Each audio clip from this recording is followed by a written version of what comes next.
ओम श्री गुरुभ्यो नमः। हरि ओम। सदाशिवसमारम्भां शंकराचार्यमध्यमाम् अस्मदाचार्यपर्यन्तां वन्दे गुरुपरम्परां। श्रुतिस्मृतिपुराणानाम् आलयं करुणालयं नमामि भगवत्पादं शङ्करं लोकशङ्करं। शङ्करं शङ्कराचार्यं केशवं बादरायणं सूत्रभाष्यकृतौ वन्दे भगवन्तौ पुनः पुनः। ईश्वरो गुरुरात्मेति मूर्तिभेदविभागिने व्योमवद्व्याप्तदेहाय दक्षिणामूर्तये नमः। गुकारस्वन्धकारो वैरुकारस्तन्निवर्तकः अन्धकारनिरोधित्वात् गुरुरित्यभिधीयते। ॐ सहनाववतु सहनौ भुनक्तु सह वीर्यङ्करवावहै तेजस्विनावतीतमस्तु मा विद्विषावहै। ॐ शान्तिः शान्तिः शान्तिः। ॐ पार्थाय प्रतिबोधितां भगवता नारायणेन स्वयं व्यासेन ग्रथितां पुराणमुनिना मध्ये महाभारतम् अद्वैतामृतवर्षिणीं भगवतीम् अष्टादशाध्यायिनीम् अम्ब त्वामनुसन्दधामि भगवद्गीते भवद्वेषिणीम्। नमोऽस्तु ते व्यासविशालबुद्धे तुल्लारविन्दाय च पत्रनेत्र येन त्वया भारततैलपूर्णः प्रज्वालितो ज्ञानमयप्रदीपः प्रपन्नपारिजाताय स्तोत्रवेत्रैकपाणये ज्ञानमुद्राय कृष्णाय गीतामृतदुहे नमः। सर्वोपनिषदो भावः दोग्धा गोपालनन्दनः पार्थो वत्सः सुधीर्भोक्ता दुग्धं गीतामृतं महत्। वसुदेवसुतं देवं कंसचाणूरमर्दनं देवकी परमानन्दं कृष्णं वन्दे जगद्गुरुं। भीष्मद्रोणतटा जयद्रथजला गान्धारनीलोत्पला शल्यग्राहवती कृपेण वहनी कर्णेन वेलाकुला अश्वत्थामविकर्णघोरमकरा दुर्योधनावर्तिनी सोत्तीर्णा खलु पाण्डवैर्ननदी कैवर्तकः केशवः। पाराशर्यवचः सरोजममलं गीतार्थगन्धोत्कटं नानाख्यानककेसरं हरिकथा सम्बोधनाबोधितं। लोके सज्जनषट्पदैरहरः पीयमानं मुदा भूयात् भारतपङ्कजं कलिमलप्रध्वंसिनः श्रेयसे। मूकं करोति वाचालं कङ्गुं लङ्घयते गिरिं यत्कृपातमहं वन्दे परमानन्दमाधवम्। यं ब्रह्मा वरुणेन्द्ररुद्रमरुतः स्तुन्वन्ति दिव्यैस्तवैः वेदैः साङ्गपदक्रमोपनिषदैः गायन्ति यं सामगाः। ध्यानावस्थिततद्गतेन मनसा पश्यन्ति यं योगिनः यस्यान्तं न विदुःसुराः सुरगणाः देवाय तस्मै नमः। तद्वितीयोऽध्यायः। सञ्जय उवाच तं तथा कृपयाविष्टम् अश्रुपूर्णाकुलेक्षणं विषीदन्तमिदं वाक्यम् उवाच मधुसूदनः। श्रीभगवानुवाच कुतस्त्वाकश्मलमिदं विषमे समुपस्थितम्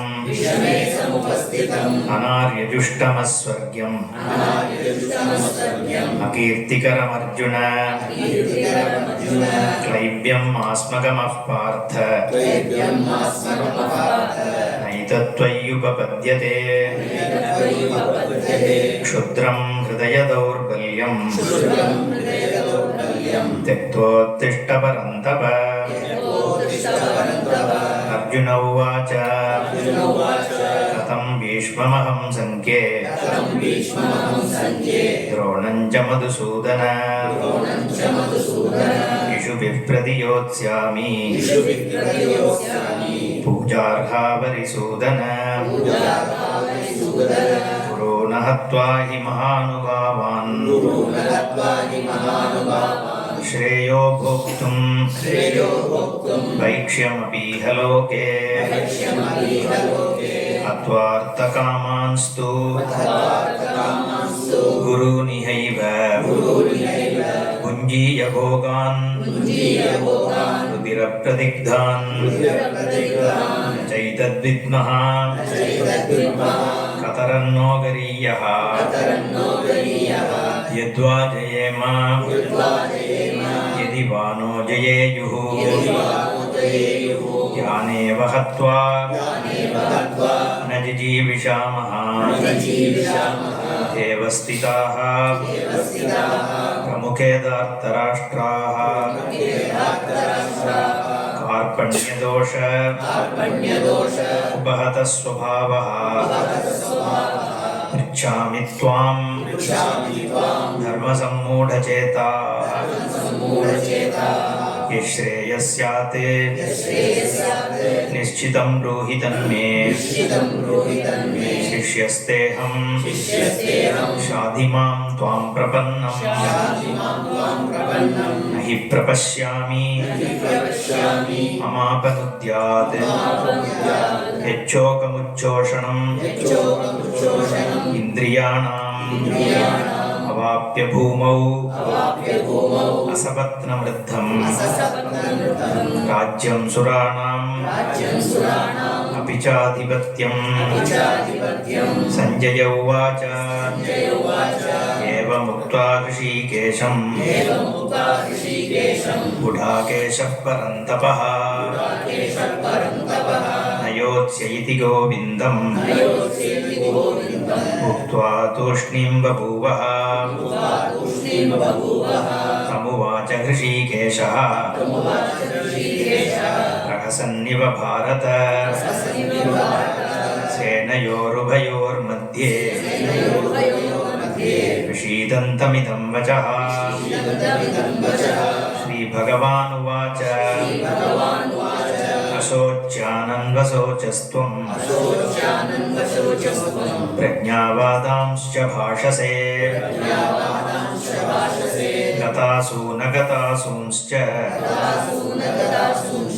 नानुशोचन्ति पण्डिताः न त्वेवाहं जातु नासं न त्वं नेमे जनाधिपाः न चैव न भविष्यामः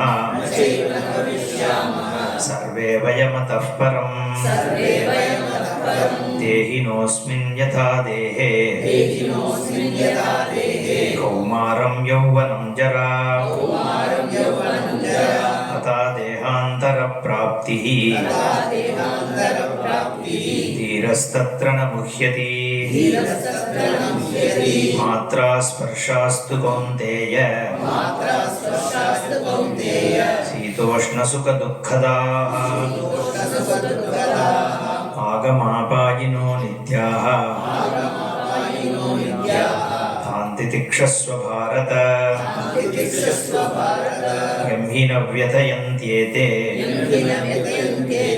पुरुषं पुरुषर्षभ समदुःखसुखं धीरं सोऽमृतत्वाय कल्पते नासतो विद्यते भावः नाभावो विद्यते सतः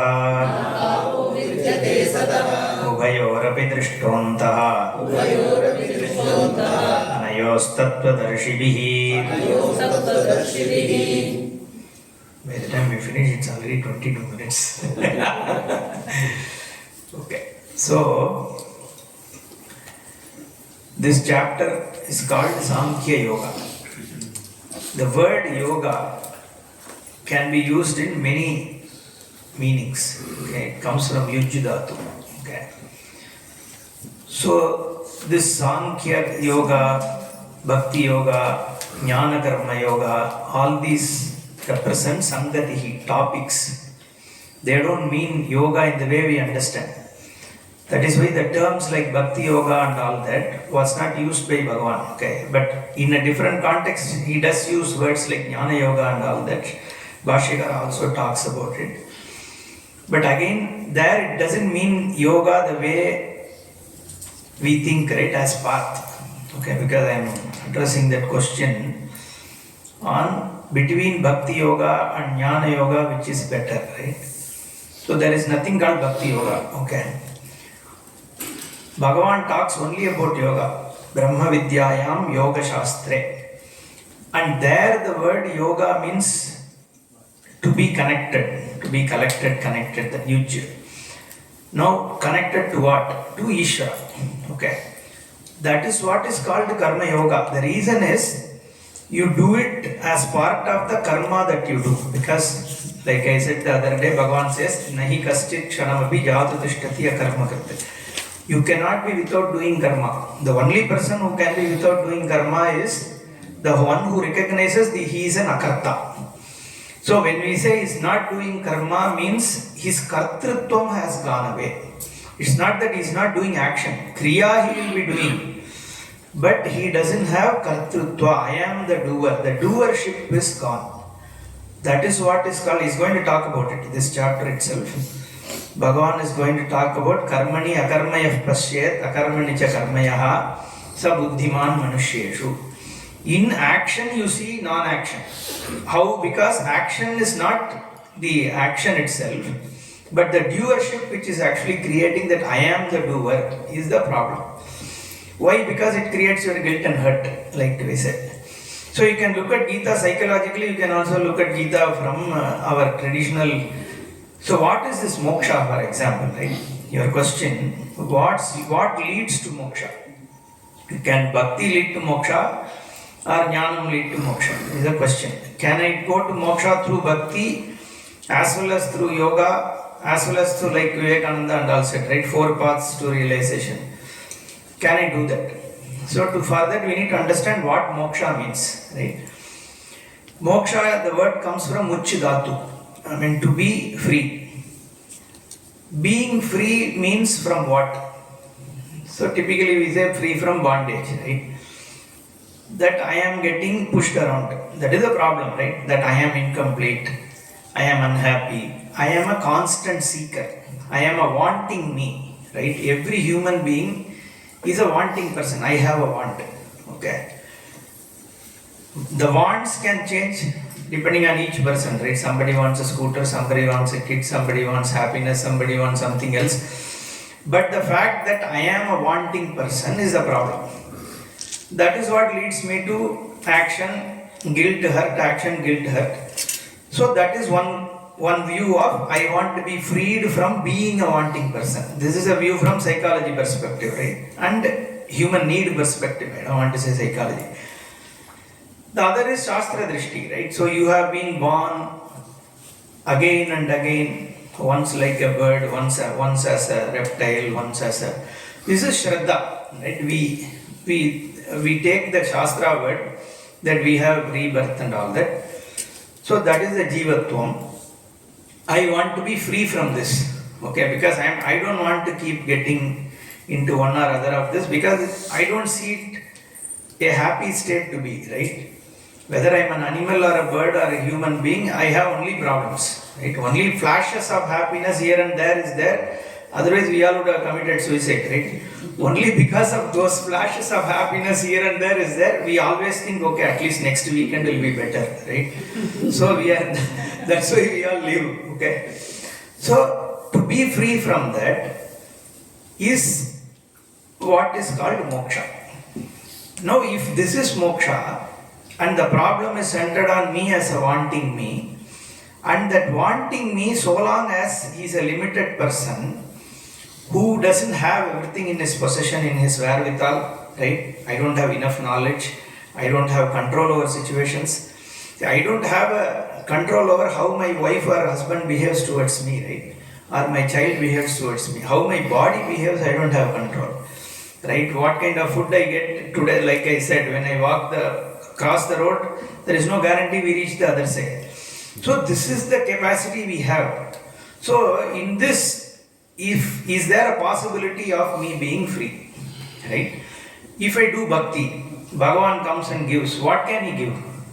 Think about it, right? If I am a limited person, I have this problem, I have no control on my situations, and I have my own guilt, I have my own hurt, I have my own self-image. I am constantly grieving about why did I do this, why did I do that, why did my father scold me, why did my husband scold me yesterday. So this person is there, and Bhagavan comes and gives one more card to you, right? That is not going to solve your problem, right? A wanting person, even if the person goes to Vaikuntha and sits with Bhagavan for 10 days, 15 days, 20 days, you are happy. It's like going to a temple, some bhajan, right? Krishna bhajan you do.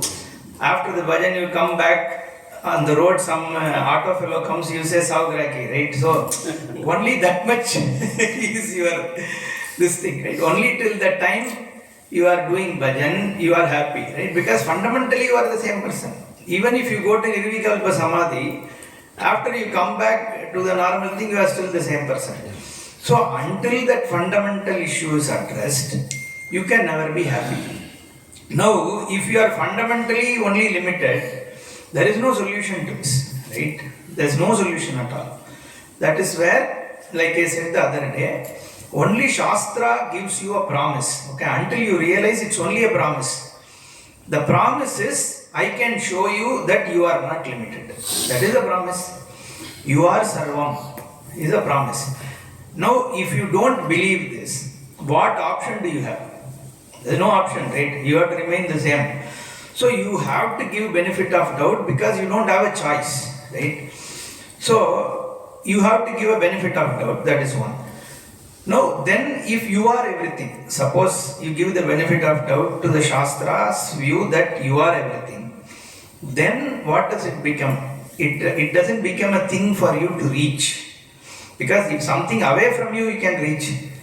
If everything is the same, you are also not away from it. That means it's not a question of reaching it. Nor are you going to now make it using a karma, right? I do a karma and create it. It's not anything that is created in time will go away in time. So, the only option there is that you already don't know that and you should know. So, now what is the conclusion we have to arrive at? Jnanam is the only for moksha. Okay?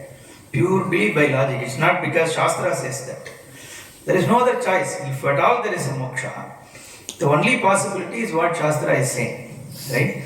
Therefore, jnanena eva kaivalyam. Shastra says that there is no other way. Nahi jnanena sadrisham pavitramiha vidyade. Gita says.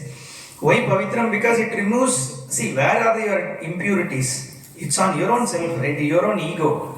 It's your ahankara which is bloated. That I am this, I am that, I am papi, I am. All those are what is impurity, right? There is other impurities, you put water, it will go away, right? But inside impurity, where will it go?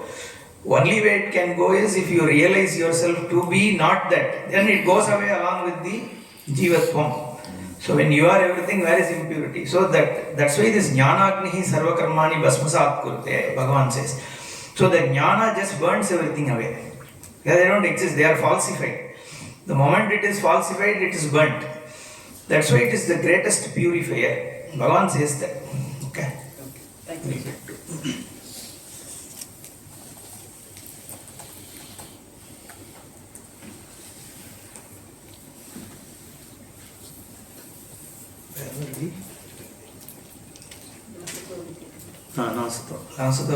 So let's go to the next one.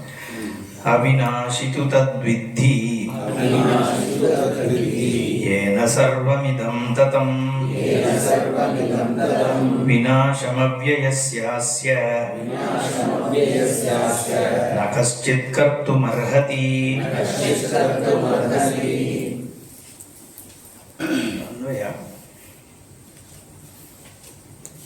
Idam sarvam yena tatam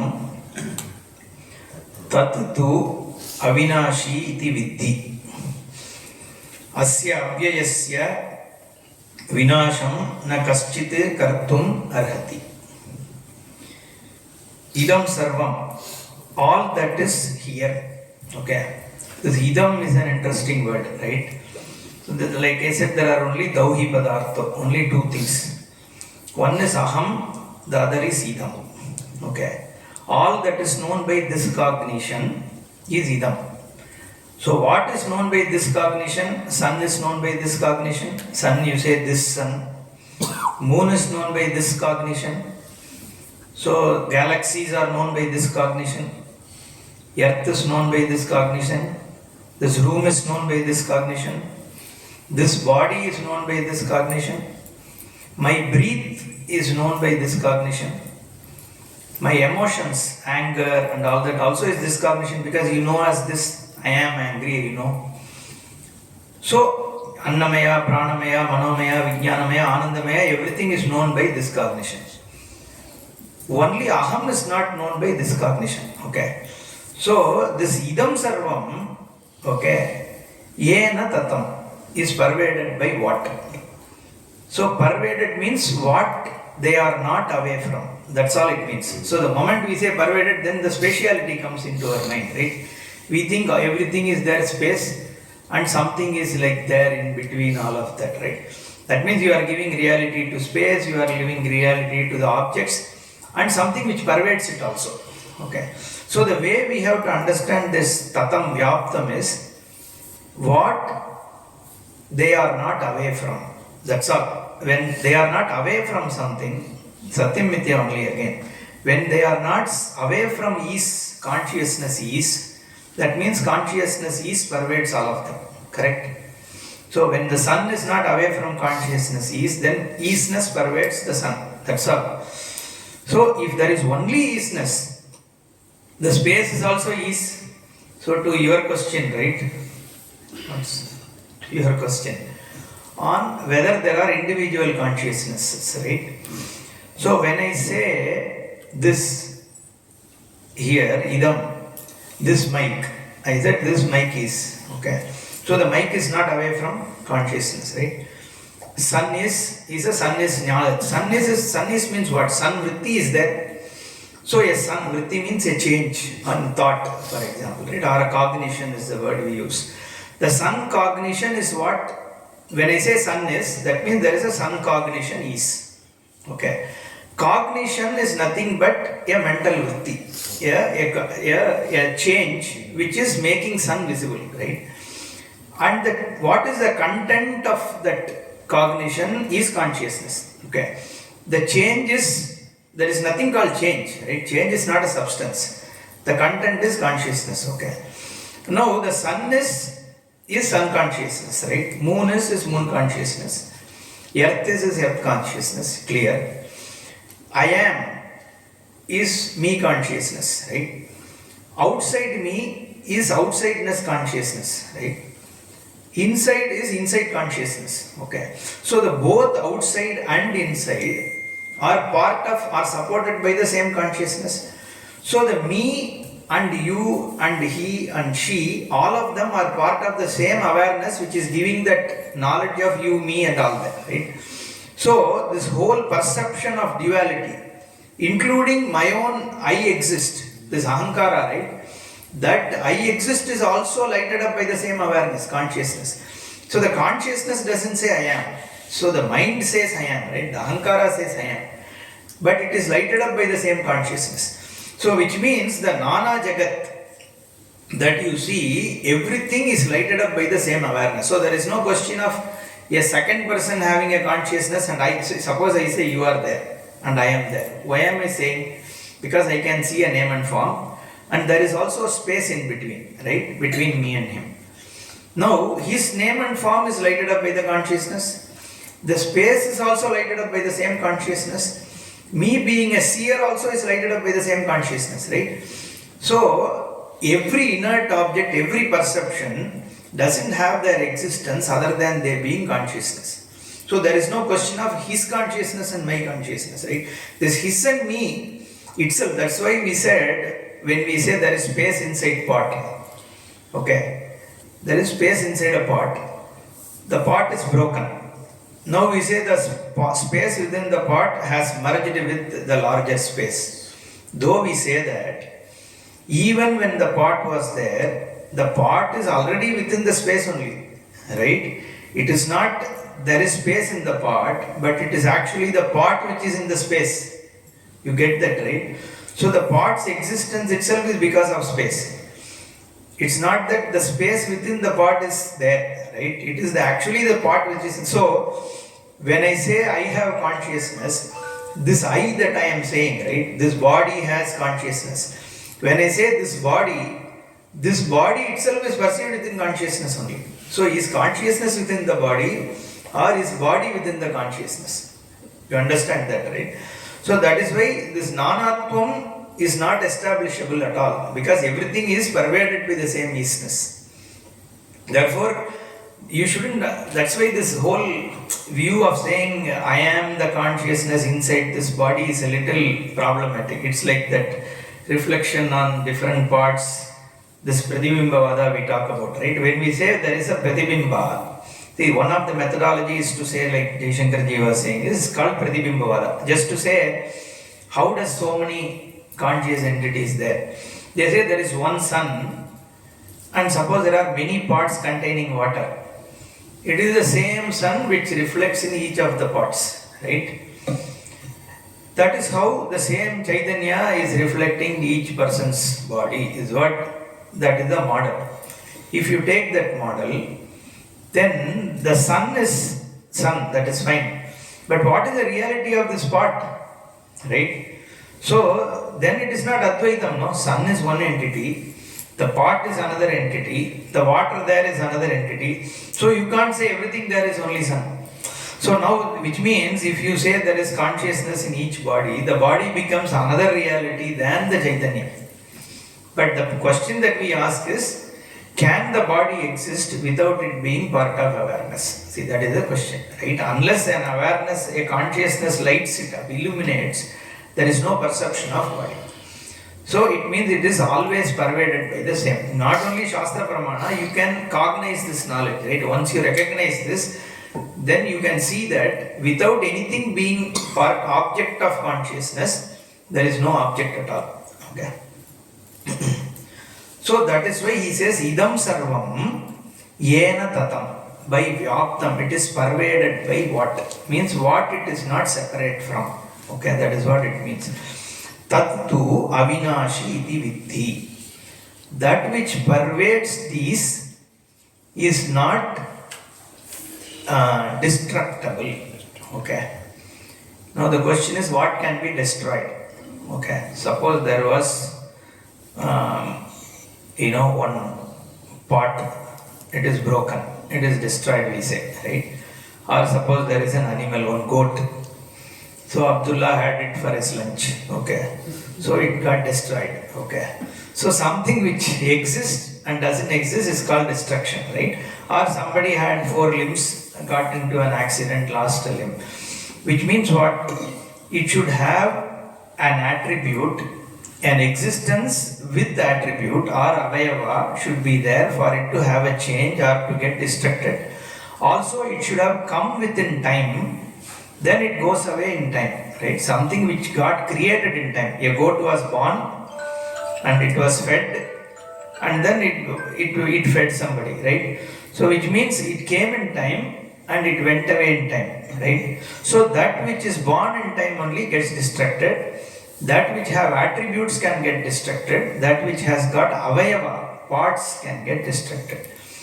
Now this awareness, which is what the asti is that we talk about, does it come in time? The time is, like I said, the time itself is on awareness only, right? The isness is what supports the time. The space is also experienced in time, in consciousness only. So it is not within time, right? Also, does it have any attributes? Every attribute is lighted up by my Swarupa, right? But my own Swarupa doesn't have any attribute. It's not white or it is not black. So consciousness doesn't have a color, it doesn't have a form, it doesn't have a shape, it doesn't have any of these things. So where is the question of it getting destructed, right? Neither can it change, nor can it be destructed, because to destruct it, you need something else. That is also there. You have mosquito, you have your hand, you can go and hit. But there is nothing other than this vastu also. everything, one is Satyam, the other is Mithya. Can a pot go and destroy a clay? It can't, right? So pot is a different reality, clay is a different reality. Because these things have to be understood, otherwise it becomes just a belief. See, when Bhagavan says, Avinashitu tadvidhi ena sarvamidam tatam, okay, how do you understand this word?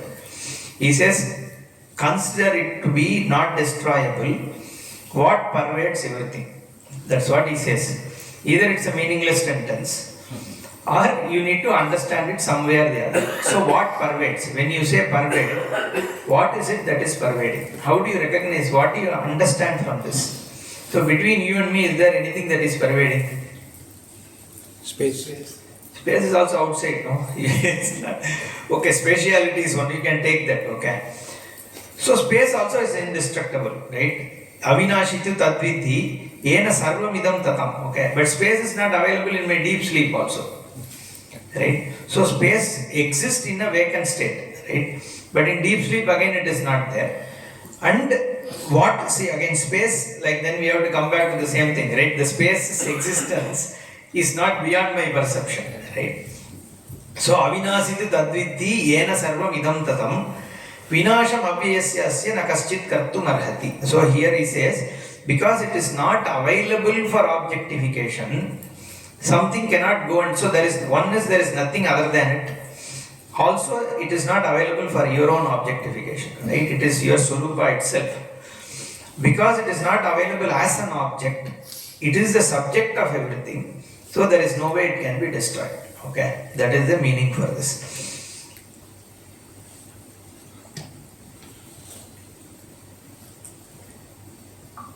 Just see if there is anything I left.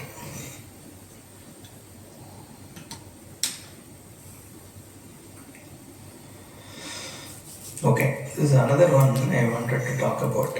This happiness and sorrow, right? Is happiness and sorrow in the object that we perceive, the external objects, or is it within us? Okay. Suppose you have a car, okay, you have a 2015 model Honda City, right? You are fed up of it, okay, because it is giving so many breakdowns and stuff like that. So you don't want it, so you are selling it, right? You sell it for 7 lakhs. Somebody bargains it with you and buys it for 6 lakh, for example, right? Now you are happy that you have sold the car, and that fellow is actually also happy, is giving a party because he bought a car for a cheaper price, right? Now the same object, which is not giving you happiness, is an object of happiness for somebody else, right? It's like a father marrying off a daughter, right? He says, somehow I need to marry her off, right? And whoever gets married to her, he is conducting a party, not knowing what all is going to come down the line.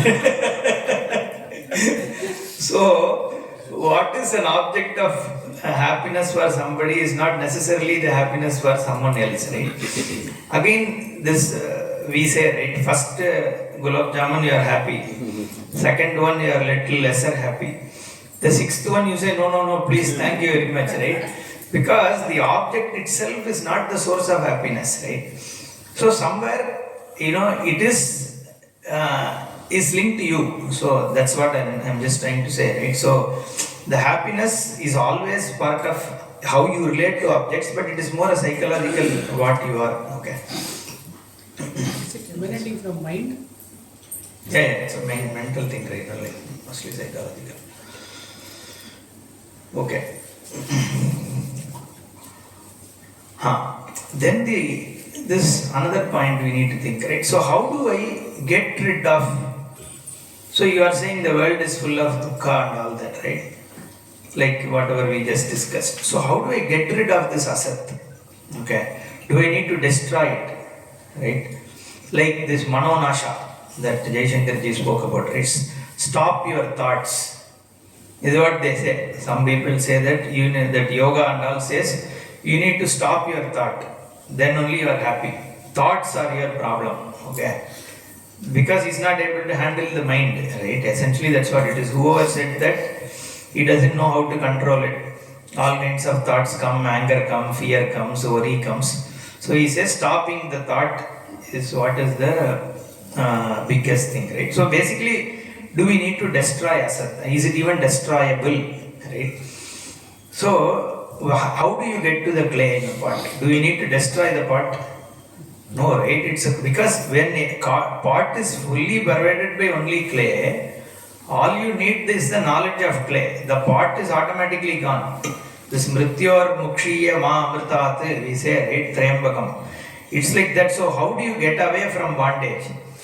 So you don't have to run away from it. It's not like Vishwamitra telling this to Menaka and turning around, right? The moment he's turning his head means this fellow is so attached to her, right? That's why he's looking the other side, because he feels the moment he looks at her, he'll run away behind her, right? So looking away is not a solution here, right? So where do you run? You can't run away from your mind, right? How can you? If you stop your thought, then you don't exist. So stopping your thought or destroying the Jagat is not a solution, right? And you can't do it also, because it doesn't exist. Like, you don't have to destroy the pot to get to the clay. So what you need is to recognize that all that is there is clay. And so I was talking about Nritya or Mukshiya, right? So it says like this pumpkin in the plant, right? It's one type of thing which is grows in the floor. So the connection between that vegetable and the creeper, it slowly day by day it becomes thin, and then it just separates. You won't even recognize that it has got separated. So he says, you remove me from this samsara in that way. Just keep listening to Shastra, automatically these things go away, right? You don't have to forcibly just go and move away from it. Okay. So this Vairagya problem, right? These people, I want to be Vairagya, my mind, I want to purify. This Chitta Shuddhi is another big problem. People think that Chitta Shuddhi means then immediately they'll get guilty.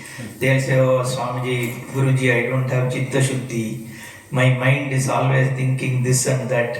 Anger is coming. So how do I get Chitta? See, that itself becomes a problem, right? You get into, your own mind becomes your enemy. So you don't want that, all that, right? So that is why Puji Swamiji used to say this Amanitvam. See, Bhagavad Gita, Bhagavan lists down so many gunas. Amanitvam, Adambitvam, Ahimsa, Shanti, Arjavam, Acharya Kalyankumar, Shaucham, Atma Vinigraha. Like that he keeps on listing. So if by the time you do all this 45 things, you will be already dead, right? So the point is, if you want to work on each one of them, right, it won't happen. So he used to say, you just pull one leg of the table, the entire table comes. You don't have to go and pull all of them, right? So essentially, you just make moksham, jnanam as your priority and start working on it. Automatically, things will go away, right? So just don't get into this pressure of, I want to get Chitta Shuddhi. That's a trip or trap, whatever it is, right? You will forever, see the mind, the more and more you want to get rid of something, more powerful it comes. One story they say, Swamiji used to say, one fellow wanted to take some mantra upadesha from a guru. But the guru knows this fellow is not qualified. Okay.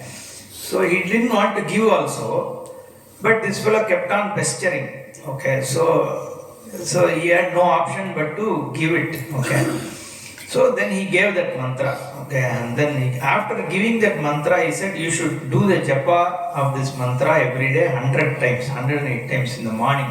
6 o'clock, get up, do it. But one thing you should never forget.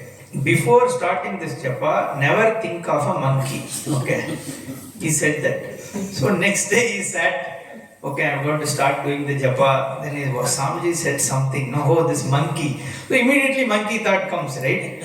So now monkey comes, monkeys, kids come. Swamiji says, then mother-in-law comes. Okay, one after the other. So every time, so he was never able to do this japa. Because this more and more you want to avoid monkey only will come into your mind, right? So that is how our mind is. The more and more you want to run away from things, they will only occupy you, right? So it is better just let go, say it will go over time, right? So give it, see, we have no control over what thoughts come, okay? Thoughts don't take your permission to come, right?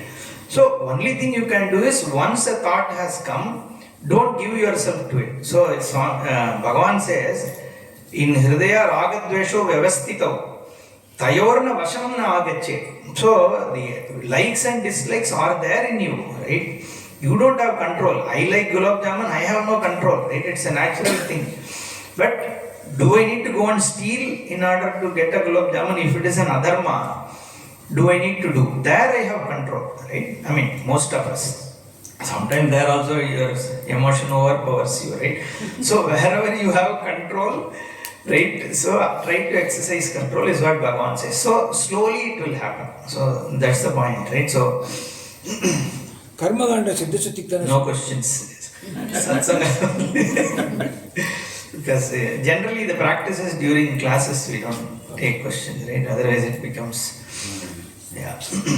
Can something else destroy this another thing that we have seen? Okay, so this other thing I wanted to talk about, how does any knowledge take place? Okay, this is another thing. Shastra Kava, in fact, Shankaracharya talks about it. So there are three Triputi we talk about. Parichedya, Parichedaka, Paricheda. Okay. So every distinct object is known to us through these three things. So a sense objects are parichedyas, okay, and the senses are parichedakas, okay. So it distinguishes. So my ears get sound. So it actually works in a domain which is sound and it brings it. So ear as a sense object is a parichedaka for sound. The sound is a parichedya, okay, and that which separates sound from something else is called paricheda, okay, parichedaka, parichedya, paricheda, okay. So that is how every knowledge takes place, okay. However, Atmavastu is not in the parichedaka, parichedya, paricheda domain, okay. That is what Bhagavan is going to cover in the next verse, okay. Let's read that.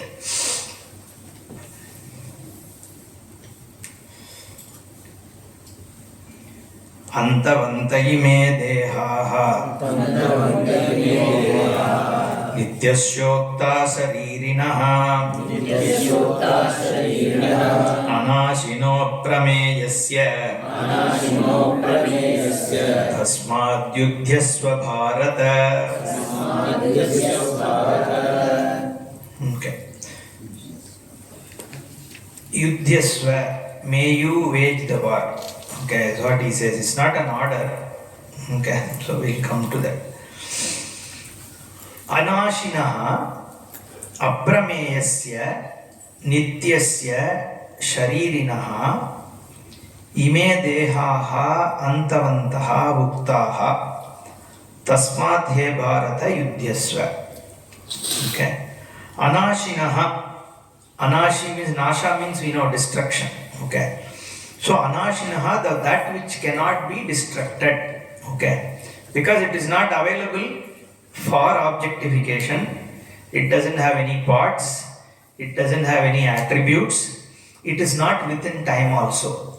One which is not within time, which doesn't have any attributes, which doesn't have any parts, which is not available for objectification, and there is nothing other than it, then how can it be destructed?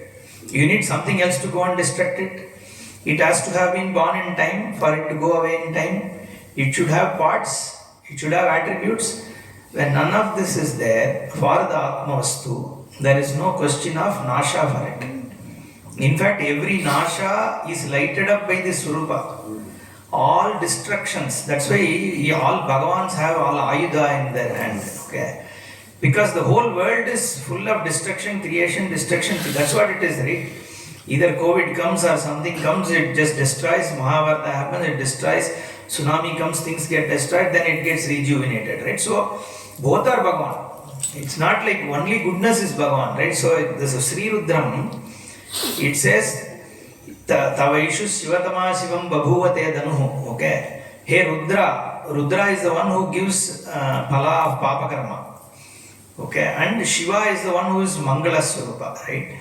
So the prayer in Rudra is, in Sri Rudram is, hey Rudra, may you who is going to give me all this Papa Phala, may that be transferred into a punya karma, punya paramapala is what is the prayer. Shivatma Shivatama Shivam Babhuva Dedanuhu. So your bow and arrow which was supposed to hit me, may it becomes a blessing. Okay, that is what you are praying. So basically what are you praying for? Your own papa karma pala which is going to come to you. You are doing another prayer which is also a karma to counteract it. So that's what Jaishankarji talks about, right? The antidote missile and all that, right? So Sri Rudram is, that's why in 60th year celebration and all in South, we do Rudra. It's called Ekadasha Rudra. That is basically Prayaschitta. So whatever Papa Karma Pala that is going to fructify for me in remaining part of thing, may it go away. Okay. So Bhagavan is both the destruction and the creation. Okay. Now this Parichedaka Parichedya I spoke about, right? So that's here. Bhagavan says Aprameyasya. So the Prameya, this Jnanam, we will spend 2-3 minutes. I know it's getting late, but it's important to understand. This Atmavastu is Aprameya. Okay. Pramata, Pramanam, Prameyam. Ma means to know. Okay. Knowledge. Pramata is the knower. Okay. Prameya, object that is being known. Okay. Pramanam is means by which an object is known. Okay. So this mic is a Prameya, Kalyan is a Pramata, and my eyes are Pramana. Okay. That is how I learn. I see the mic. Right. You hear me. I am my voice is the Prameya. Your ears are you are the one who is hearing is a Pramata. Your ears are the Pramana. Okay. Now for Atma, this Brahman, the word used is it is Aprameya. Okay. Why? Because it is not one of the objects which is objectified. Okay. But we always say I am a Pramata, right? The Pramata Swarupa is Brahman. So you could have said Brahman is Pramata, no? It cannot be Prameya. You could have said it's a Pramata. Why do we call it as Aprameya? Okay. Because this Pramatrutvam is also in a sense Prameyam only. Okay. When I say I am a Pramata, me having a status of knower is also superimposed on my Swarupa only. And it is in a sense known to me. So that is why instead of saying Pramata Swarupam, we say it is Aprameyam. That is the only thing which is not available as a Prameya at all. Because there is no Parichedaka Parichedya Bhava, because there is nothing which distinguishes Brahman from something else. Okay, this is a table, this is a chair, this is earth, this is sun, and this is Brahman. Like that you can't separate. Because if Brahman is one of the objects, then this Parichedaka Parichedya will tell you, okay, this is Brahman. Okay. But Brahman is not available for objectification. That because of which everything is objectified is Brahman. Okay. The one that makes you identify everything is Brahman. And what is being objectified is also Brahman only. Okay, that is the Satya Mithya we spoke about. But Brahman itself is not Aprameyam. It's not Prameyam. Okay. That's why Yato Vacho Nivartante. Shastra says, where the words come back. Okay. So then people says Atma is beyond words. If it is beyond words, why are we teaching? Okay. So obviously it is not available for word because you already know the meaning of every word. Okay, if I tell you a word, you already know it, what it means. Brahman is not known. So known words cannot reveal you Brahman at all. And Brahman is also, other than words also you can't know because it is not objectifiable. So, but do you even need to know Brahman is the question. Okay, Shankara says, Pratyakshadi Pramanena, Brahman is not possible to know. And this Adi Padarth, even Veda cannot show you Brahman. Okay, but does it need to be shown? What is your own Swarupa doesn't need to be shown to you. But then what are we teaching? Only thing is, there are erroneous notions about who you are. The moment those notions are destroyed by Veda, Atma Swayam Prakashate. The Atma you will already know because it's your own Swarupa. You don't need something to come and tell you that this is what you are. whatever your mistakes you are making alone has to be removed. That's why the Shastra is always in a negating sense. Neti, neti, neti. That's why Bhagavan also started with the negating word only. Okay? Asocha, Nanvasochaha. So if you see, most of the words will be, Avinashi, Aprameya, all those things, right? Because it's a negating thing. Whatever you think is your Swarupa is not your Swarupa. So that part of it is removed. It's called Bhagatyaga. The part of you which you are not, which you take you as yourself, it is shown that that is not you. Then Swaprakash Atma automatically comes out. Okay?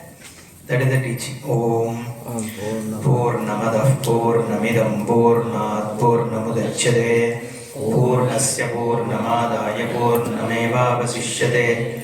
Om Shanti Shanti Shanti. Harihi Om Shri Gurubhyo Namaha. Harihi Om.